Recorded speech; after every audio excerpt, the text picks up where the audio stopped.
The city gates had not opened in days. People waited behind the walls, silent and tense. Rumors spread quickly. The alien girl was finally caught. They sent Kellen to finish her. He never fails. Then, the sound of boots echoed. On the stone path outside, a soldier stood on the watchtower, eyes wide.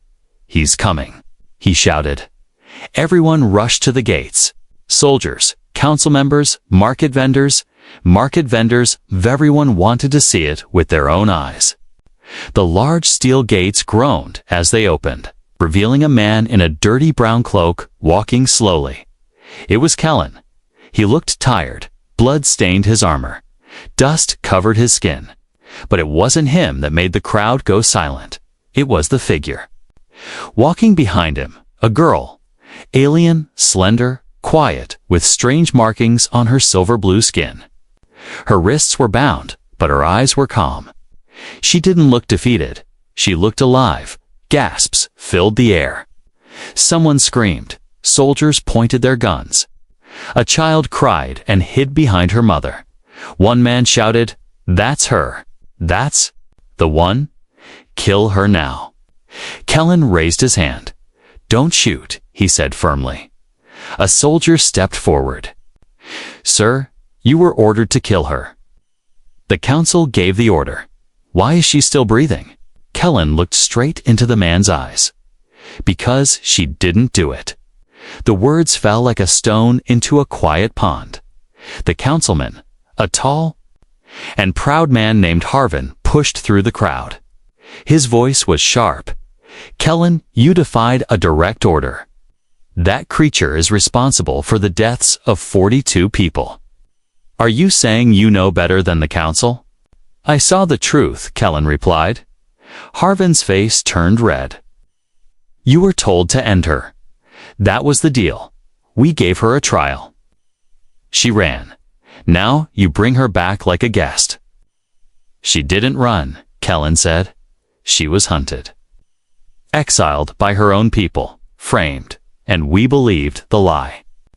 Zyria, the alien girl, stood silently behind him. Her hands were still tied, but her head was held high. A woman threw a stone. It missed her but hit the wall behind. "Monster." The woman shouted. Another person threw something. "An apple? This time." Soldiers tried to calm the crowd, but anger spread fast. Kellen stepped in front of Zyria, shielding her. "Enough," he shouted. "If you think she deserves death, then I'll stand beside her." The silence that followed was thick and heavy. Two soldiers grabbed Kellen's arms. He didn't fight.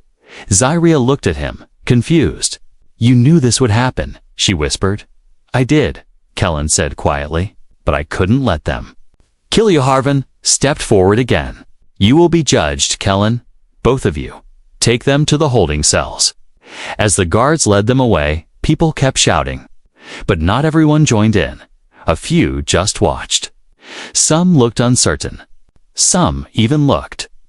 Inside the prison walls, Kellen was thrown into a cold, gray cell. Zyria was locked in the one next to his. She sat on the floor, knees pulled to her chest, glowing eyes watching the ceiling. Kellen leaned against the wall and sighed. "Why did you come back with me?" Zyria asked after a while. "You could have left me in the ruins, or killed me, like they told you to." "I couldn't," he said, "because what I saw in you wasn't a killer." She was quiet. "I don't understand your kind," she said. "You fight so much. You judge quickly. But you also show mercy. Kindness. I was told humans were cold." "But you—" "I'm just one man," Kellen replied. "One man. Ho. Stood between me and death." In the dark, the two prisoners sat in silence. But something had already started. A storm was coming, and Kellen knew it. This wasn't the end of the story. It was just the beginning. 10 days earlier. The sun had burned bright over the silent ruins of what was once Outpost Vega 6. The walls were blackened, scorched by plasma fire. Bodies both, Human and alien lay, scattered in the dust. Smoke still floated in the air. Kellen stepped over the rubble with his rifle raised. His orders were simple. Find the escaped alien girl. Kill her. Burn the body. Return. He wasn't the kind to question. Orders he had followed every command since he joined the Earth Defense Forces. But as he looked at the dead his own friends, men and women he trained with, he felt something heavy in his chest. This place wasn't just attacked, he muttered to himself. It was wiped clean. The scanner on his wrist beeped. A faint life sign blinked red from inside a collapsed building. He followed the signal, stepping into the dark ruins. A wall had caved in, and behind it, barely breathing, was a girl with glowing blue skin. Her hair was tangled. Her body was covered in bruises and ash. Her wrists were burned from energy. Cuffs, it was her. Zyreah, the one the council had called a traitor. The alien girl who had once served as a peace envoy. The one blamed for leading the attack that killed dozens. Kellen raised his rifle. She didn't move. Do it. She whispered. Her voice was weak. End it, just like they ordered. His finger rested on the trigger, but then he saw her eyes. They weren't angry. They weren't full of hate. They were full of pain. Why? He asked her. Why did you do it? I didn't, she replied softly. I warned them. I begged them not to come. They didn't listen. They wanted war. Kellen lowered his rifle slightly. Who did? My people, the extremists. They said peace with humans was weakness.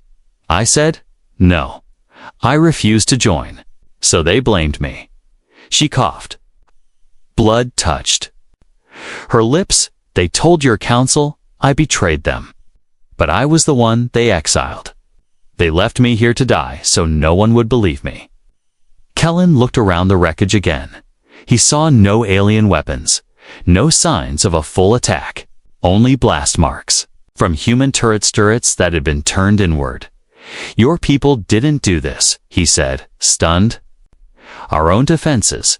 She closed her eyes. They wanted to erase the truth, and now you'll erase me too. Kellen stared at her. He didn't speak for a long time. Finally, he knelt down and took off his helmet. You're not the one who should die today. She opened her eyes, confused. You'll disobey your council. They weren't here, he said. Ah, I was. I saw the truth. That makes me responsible. He pulled her gently to her feet. She winced, but didn't resist. You'll be hunted for this. I've been hunted before. He carried her out of the ruins, staying off the main paths, avoiding drones and patrols. For 3 days, they hid in the hills. He shared his food with her, wrapped her wounds, kept her warm at night when the temperature dropped. She didn't speak much, but when she did, she told him about her planet Lume, how once her people believed in unity. But a new group had taken over, pushing fear and anger. They said humans would destroy us, that we must strike first. And you didn't believe them? Kellen asked. I believed in something else, she said. In kindness, in choice. On the 4th night, Kellen sat by a fire, watching her sleep. He knew what he had to do. The truth wouldn't survive in silence. If he left her there, she'd die. If he returned alone, the lie would live forever. He looked up at the stars. I'm going to take you back, he said aloud. She opened her eyes. What they need to see you, he said. Alive, speaking the truth. They'll kill you, she warned. Maybe, he said. But maybe they'll listen. She was silent, and then, slowly, she nodded. 5 days later, they walked through the gates together, side by side, and now locked in the cold gray cell. Zyreah looked at Kellen through the bars. You risked everything for me, she whispered. He nodded once. I don't want to be anyone's enemy, she said. But they still hate me. I know, he said. Asa. But hate doesn't win. Truth does. The prison hallway was silent. Guards stood at every corner. The air was cold. The lights flickered above, casting long shadows across the walls. Inside the small gray cell, Kellen sat on a metal bench, his head resting against the wall. His hands were cuffed tightly in front of him. Blood from an old wound had dried on his jaw. But he didn't care about the pain. Across from him, in a separate cell, Zyria sat with her legs crossed, her silver-blue skin glowing faintly in the dim light. She watched the wall quietly, her thoughts far away. Neither of them spoke for a while. Then Zyria whispered, "You knew this would happen?" Kellen didn't move. "Yes, they will kill us both. Maybe." She looked at him, eyes full of quiet confusion. "Why did you come back? Why not run? You could have left me." "I told you," Kellen said, lifting his eyes. "You didn't deserve to die." "That's not a reason," she said. "That's a feeling." Kellen let out a tired breath. "I've followed orders all my life, even when they felt wrong. But when I saw you, lying in the ruins, barely breathing, something changed." She didn't reply, but her eyes softened. Then, the door at the end of the hallway opened. Heavy boots stomped against the floor. A tall man in black uniform walked in. It was Commander Hess, head of internal defense. He stopped in front of Kellen's cell.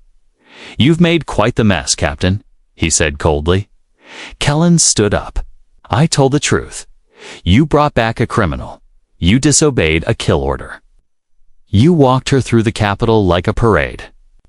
"She's innocent," Kellen replied. "I have reason to believe she was framed." Hess scoffed. "Your beliefs don't change facts." "Then let me show you the facts," Kellen said. "Take me to the council." Hess stared at him for a long moment, then turned to the guard. "Prepare them for transport." An hour later, Kellen and Zyria were chained and loaded into a secure armored transport. Soldiers watched from all sides. The crowd outside the prison had grown louder. Angry voices shouted through the steel walls. "She's a monster. Kill her before she kills us. Why protect the enemy?" Zyria kept her head low, silent. Kellen sat beside her, his hands still bound. He leaned toward her slightly. "You don't have to say anything," he said softly. "Just stay calm. I'll speak for both of us." "I'm not afraid to speak," she replied. He looked at her. She added, "I'm only afraid they won't listen." The council chamber was massive and cold. A glass dome above showed the cloudy sky. 13 council members sat in a semicircle. At the front, robes dark and faces stern. The crowd was kept outside, but their voices still echoed from beyond the doors. Kellen and Zyria stood before the council, surrounded by 4 armed guards. Councilman Harvin stood.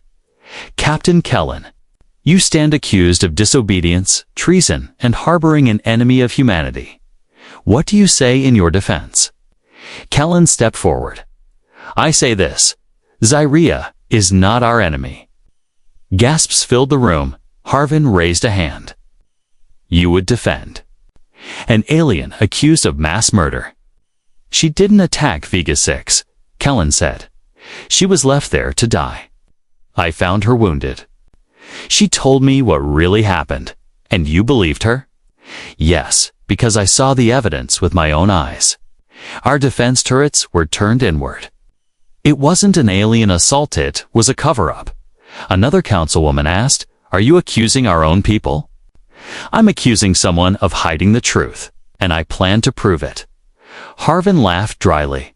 "With what?" Her words. "I'll return to the ruins. There must be data logs, sensors, recordings." Harvin slammed his hand down. "That's enough. We cannot allow doubt to spread in a time like this. Our people are scared. They want justice, not stories." Kellen looked around the room. No, he said. They want the truth. Zyria finally stepped forward. All eyes turned to her. My name is Zyria, she said clearly. I was born on Lumi, and I came here as a messenger of peace. I was betrayed by my own kind because I believed humans were more than weapons. Now I see. Maybe I was wrong. She looked at the council members one by one. But one of you believed in me. One of you looked past fear. That is why I'm standing here and not buried under rubble. The room was quiet. No one spoke. Finally, Harvin nodded to the guards. Take them back to the cells. We will vote on the charges tomorrow. As they were led away, Kellen whispered, You spoke well. Zyria gave a faint smile. Let's hope they listened. But outside the chamber, someone watched from a shadowed corridor. A man in a dark coat, face half hidden, tapped a message on a hidden communicator. They know. Prepare to strike. Tonight. Asterisk, the sun had not yet risen. The sky was still dark. Over the burned land of Viga 6, where silence ruled and smoke still whispered from the blackened ruins. The wind carried the scent of ash and old death. Kellen moved carefully through the wreckage, his flashlight cutting across broken walls and twisted steel. Beside him, Zyria stepped lightly, her sharp eyes searching every shadow. They had escaped the prison during the night, thanks to a friend Kellen had long thought lost. Sergeant Lin, quiet man who once owed Kellen his life. Lin had unlocked their cells without saying a word and led them out through an old waste tunnel now. They had one goal. Find proof. Proof that Zyria had been framed. Proof that someone else had caused the destruction of Viga 6. Zyria stopped beside a half-buried wall panel. Here, she said softly. Kellen rushed over. The panel was dented but still intact. Zyria pressed her fingers against it, whispering something in her own language. Blue light blinked from the surface. It's still alive? Kellen asked. Barely. She answered, It's connected to a data core under the floor. I think it's still functioning. Kellen knelt down and began clearing rubble. His hands were scraped, bleeding from the sharp debris, but he didn't stop. After a few minutes, they uncovered a hatch. Zyria opened it inside. A small glowing device pulsed weakly. The main recorder, she said. It stores logs from the defense system's every alert, every weapon fired, every command. Kellen looked amazed. This could prove everything. She nodded. But the memory core is alien tech. It needs to be connected to my ship's system, what's left of it. Kellen helped her remove the core and wrap it safely. Then they turned to leave, but a sudden voice stopped them. Going somewhere? Traitors? From the shadows stepped Commander Hess. His weapon already raised. 6 black-armored soldiers followed behind him. Kellen cursed under his breath. How did you find us? You're not the only one with friends, Hess said coldly. I did. You really think you'd walk away from this? After defying orders? After dragging her into our city like a gift? She's innocent, Kellen said firmly. And we found proof. Hess laughed. I don't care about proof. The people want her dead. The council wants peace, not truth. If you hand her over now, I'll tell them you were just confused. Zyria stepped beside Kellen. He won't betray me. I know, Hess said. That's why you'll both die here. The soldiers raised their rifles, then boom. A blinding flash burst from behind the soldiers. Smoke and dust exploded into the fore. Air. A figure jumped from a ledge of Sergeant Lin, holding a flash bomb in one hand and a rifle in the other. Go, Lin shouted. Kellen grabbed Zyria's hand and ran. Lasers fired past them. They ducked behind broken walls, crawled through a collapsed corridor, and escaped through a hidden maintenance shaft. Behind them, Hess's voice roared in fury. By dawn, they reached the edge of an old scrapyard. where parts of Zyrea's crashed ship still lay hidden under piles of junk. I can connect. The core here, Zyrea said quickly. Give me 10 minutes. Kellen stood watch, eyes scanning the horizon. His hands shook not from fear, but from hope. For the first time, he felt they might actually make it. Zyrea connected the core to a small control panel. Her fingers moved. Fast, typing in codes, rerouting power. Sparks flew. The screen lit up. Data flowed across it in bright blue letters. I have it, she said. Logs from the night of the attack. Look, Kellen leaned in. There, plain as day, were the defense logs. They showed something horrifying. The turrets weren't firing at aliens. They were set to friendly fire mode. Someone had hacked the system, and then a voice command. Authorization, Commander Hess. Kellen's jaw clenched. He set this up. He killed our people. He blamed you. He almost got away with it. Zyrea copied the data into a portable drive. What now? She asked. We go back, he said. As they left the scrapyard, Kellen looked toward the city walls in the distance. Smoke was rising. Something was wrong. Back inside the Capitol, the council chamber shook under loud alarms. Explosions boomed near the northern gate. Hess had launched a surprise attack with soldiers loyal to him, and in the chaos, he had declared emergency power. They escaped, shouted to the council. The alien and the traitor have joined. The rebels, I will destroy them myself. But not everyone believed him, and not everyone was silent anymore. Especially not Zyrea and Kellen. They were coming back with the truth in their hands, and this time they wouldn't come quietly. The city was burning. Flames rose from the north wall. Alarms screamed in the sky. People ran through the streets, shouting and afraid. Soldiers fought among themselves, some loyal to the council, others blindly following Commander Hess. But deep beneath the chaos, in an old tunnel system forgotten by most, Kellen and Zyrea moved quickly. We don't have much time, Kellen said. He's using the attack to take control. Zyrea held the data drive tightly. We must get this to the council before he silences them. They reached a secret lift near the back of the council tower. Sergeant Lin was already there, breathing hard, rifle in hand. I've cleared the path, Lin said, but they're coming. Then we go now, Kellen said. The lift carried them up.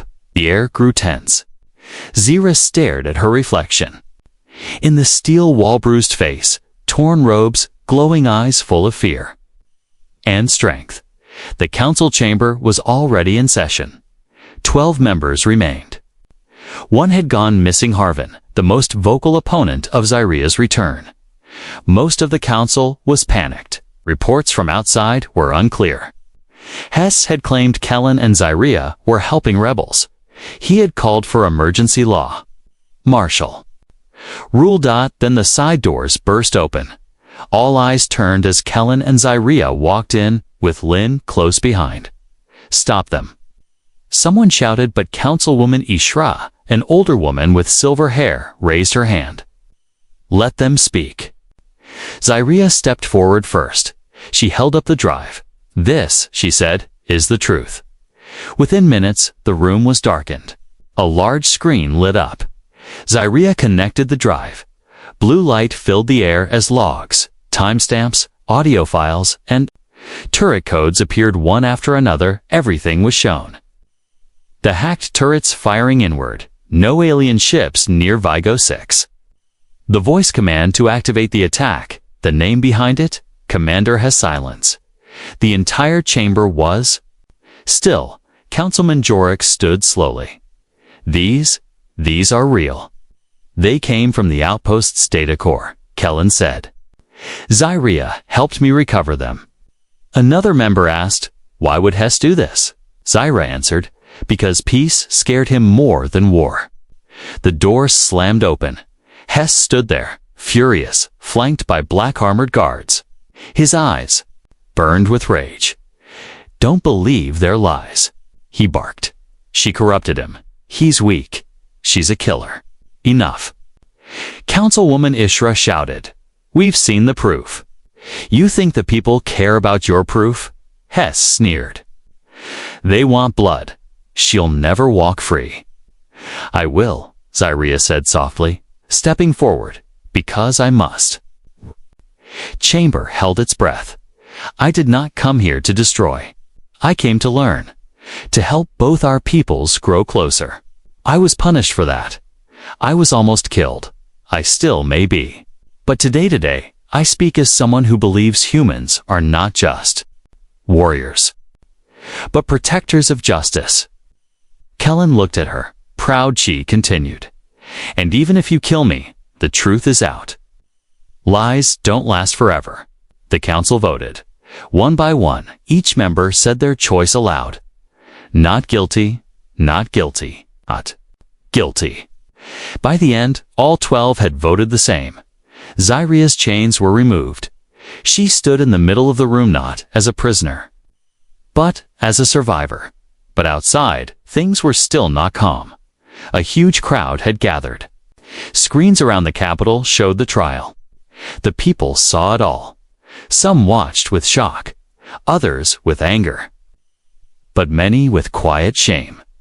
They had called her a monster. They had thrown stones. And now, she was free. Commander Hess was surrounded. His own guards stepped away from him, confused, afraid. "You'll regret this," he screamed. But no one followed him now.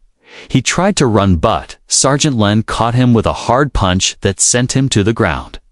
"The people will judge you," Lin said coldly. Later that day, the fires were put out. Soldiers laid down their weapons. Streets were cleaned. But the scars of fear and lies remained. Zyria stood on a platform before a quiet crowd. Her voice trembled at first but grew stronger with every word. "I was called your enemy," she said, "but I never was. I only wanted to understand you, and now I hope you will try to understand me." From the crowd, a small human girl stepped forward and offered her a flower. Zyria smiled gently and accepted it. That small act changed everything. People began to clap softly at first, then louder. The tide had turned, but this peace was only the beginning.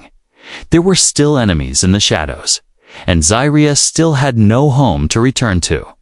But for now, she had something. Hope, and a human who had risked everything to give it to her. The celebration didn't last long. Zyria stood on the balcony of the council tower, the flower still in her hand. Beside her, Kellen leaned against the rail, tired but proud. Below, people began to calm. Some waved. Others watched in silence, unsure. But then, the sky darkened not from clouds, but from shadows. Zyria's eyes narrowed. "Do you see that?"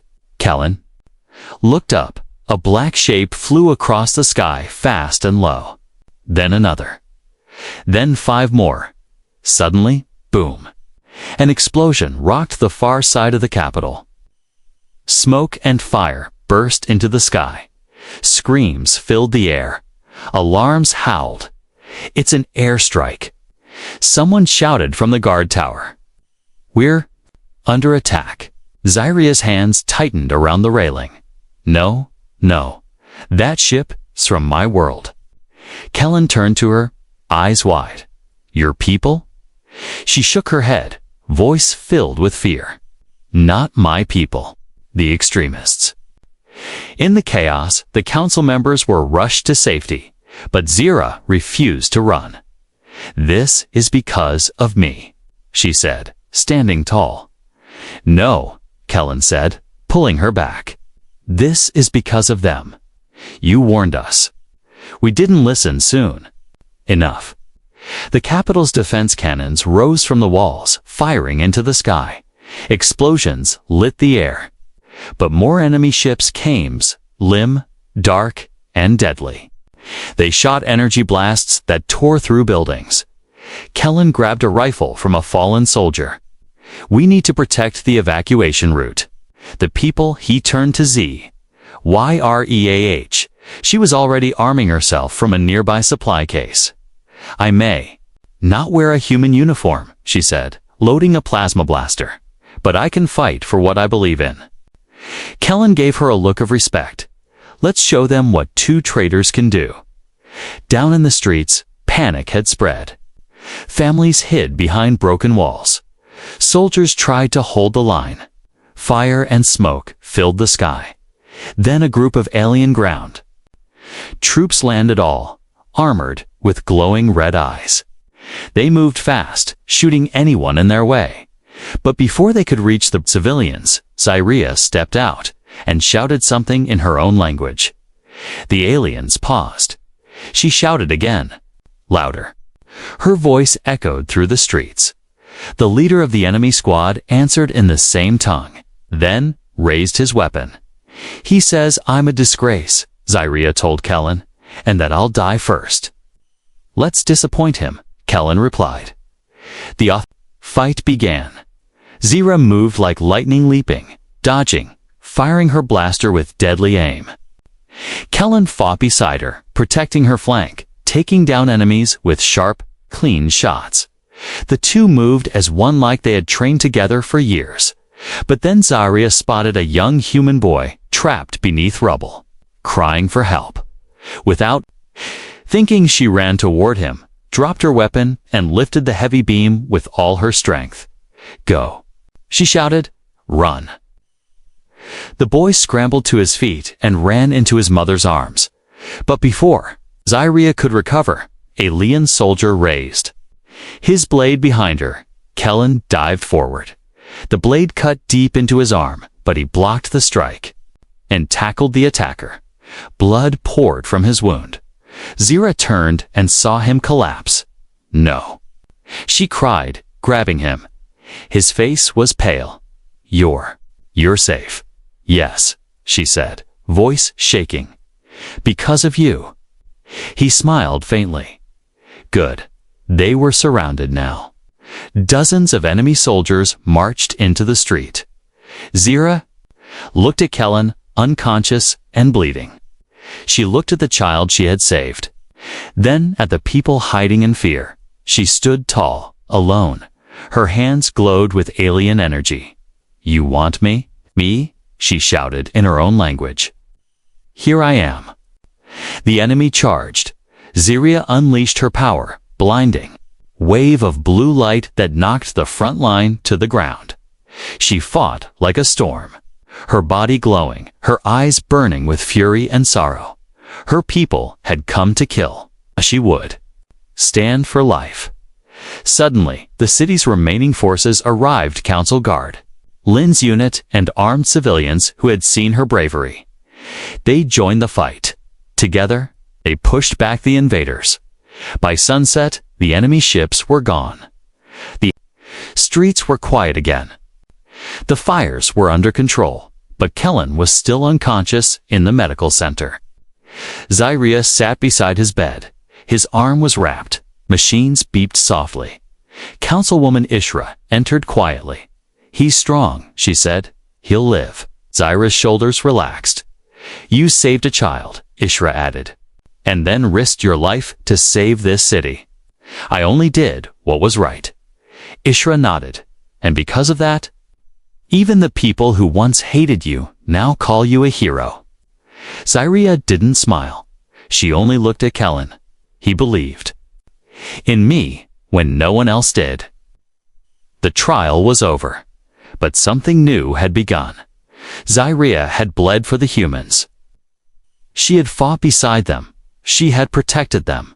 Now, they began to see her not as an enemy, but as one of them. The morning light was soft as it passed through the windows of the medical center. Birds chirped quietly outside, a sound that felt strange after the violence from the night before. The city was still wounded, but healing had begun. Zira sat by the bed, her silver blue hands folded in her lap. Kellen had not woken up all night. She hadn't moved either now. As the sun rose, she reached out and gently brushed the hair from his face. "You should have let me take the hit," she whispered. "But of course, you wouldn't." His breathing was steady, but his face remained pale. The medic said he would live. Xyria worried. Some wounds couldn't be seen, and some scars never faded. Footsteps echoed behind her. She turned. It was Councilwoman Ishra, carrying a sealed case in her hands. "Xyria," she said gently, "we need to talk." Xyria stood. "Is it about the people?" "No," Ishra said, stepping closer. "It's about you." Xyria frowned. "What do you mean?" Ishra opened the case. Inside was a small silver medal, the highest honor given by the Earth Council. "You've been awarded the Medal of Unity," Ishra said, "for bravery, sacrifice, and protecting civilians during the attack." Xyria blinked. "I don't need a medal." Ishra smiled. "I know, but the people need to see it. They need a symbol. You've become something none of us expected. A hero." Ishra said. Between our worlds, Xyria said nothing. She looked back at Kellen. "I didn't do this alone." "No," Ishra said, stepping forward. "You did it together.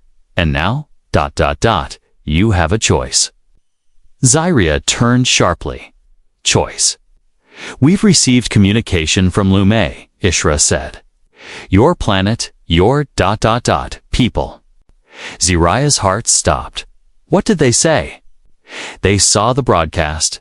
They saw you defend us. Stand with us. They want to speak with you." Xyria stepped back. She hadn't heard from her homeworld in years. She had assumed they left her behind, erased her name. Now, they wanted her back. Ishra continued, "You are free to return. A diplomatic ship will arrive in 2 days. They've promised safe passage and open dialogue." Xyria's hands trembled. Ishra gave her a kind look. "But you are also free to stay. You are no longer seen as a criminal here. You are welcomed as a citizen, as a friend." Then she added softly, "As one of us." Hours passed. Xyria sat outside the council tower, watching the people. Children played in the streets, humans and aliens, together. Some still stared at her. But the fear was fading. A young boy walked up and handed her another flower. "For you?" he said. "Mom says you're the reason we're still alive." Xyria smiled gently. "Thank you." The boy looked up at her. "Will you stay with us?" She didn't answer because she didn't know. That night, Kellen finally woke up. He opened his eyes slowly, blinking at the ceiling. Then he saw her. Xyria leaned over him, eyes full of relief. "You're awake," she said softly. "Am I in heaven?" he asked, smiling weakly. "Because I see you glowing." She laughed, tears forming in her eyes. "Still joking? That's a good sign." He looked at her closely. "You okay?" "Yes, and the people. Alive, thanks to you." "Thanks to you." He reached out and held her hand. "I heard about the medal," he said. "You deserve it." She looked down. "They want me to go back home." Kellen's grip tightened slightly. "And, do you want to?" "I don't know," she whispered. "I dreamed of that day, that someone would call me home. But now, this place, this city, these people, they feel like home too." He smiled softly. "Then stay." "I'm afraid," she said. "What if I don't belong anywhere?" "You belong right here," he said, tapping her chest gently. "Where you choose." She held his gaze, and suddenly it was clear. 2 days later, the diplomatic ship from Lume hovered above the city. A landing ceremony was arranged. Officials from both worlds gathered. The crowd waited, but Xyria never boarded. Instead, she walked through the city gates with Kellen by her side. The crowd erupted into cheers. She wore a new outfit, part human, Octolumian, Her silver-blue skin shimmered under the sun. Eyes were calm, confident, free. When asked why she stayed, she simply said, "Because someone gave me a place, when I had none." Months passed, Ziaria became a peace ambassador between both species. Children were taught her story in schools. Statues were built not of war heroes, but of protectors, and every time someone asked how it all began, the answer was simple. A soldier refused to pull the trigger, and chose to listen instead.